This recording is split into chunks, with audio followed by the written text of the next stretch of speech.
Sa kabila ng kanyang kagustuhan na magawa ang kanyang trabaho na maisaayos ang Nubilibid Prison alinsunod sa batas na kanyang sinusunod bilang Bucor Chief.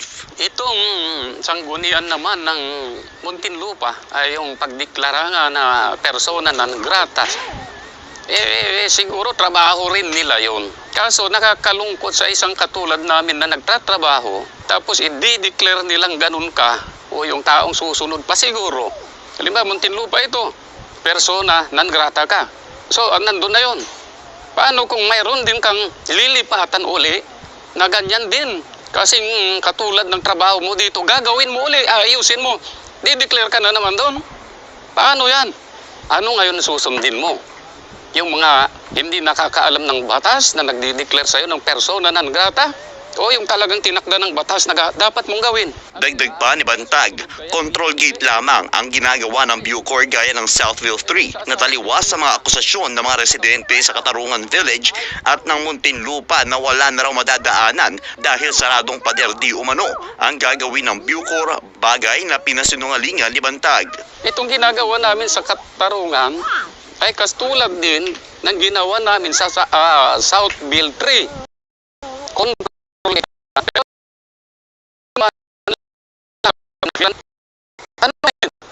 Kami, dahil mga ganun lang mga tao, kami ang batas dito Kami ang nagpapatubad ng batas dito.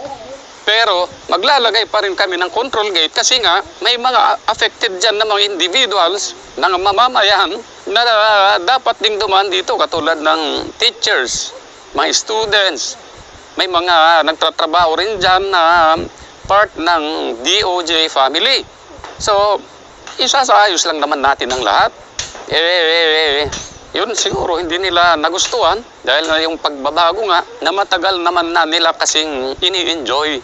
Dati kasi meron naman silang daanan, sinara nila, tapos nakiraan sa amin, hanggang yan ang nadatnan ko. Binigirik na ang control gate ay magbibigay ng seguridad para sa Nubilibid Prison.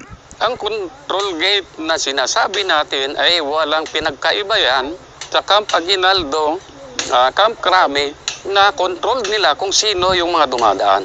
Ganun lang kasimple.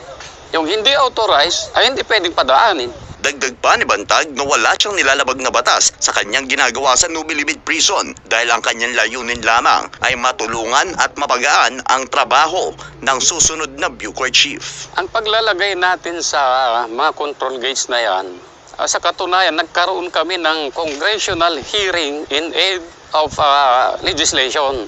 Na kung doon pa lang sana, dapat may kaso na ako Wala naman. So, walang pumigil sa amin dahil alam din nila na nasa batas ang ginagawa namin. Sino nga ang gagawa? Ako ang nakalagay dito, sasabihin ko pa bang yung susunod pa uli?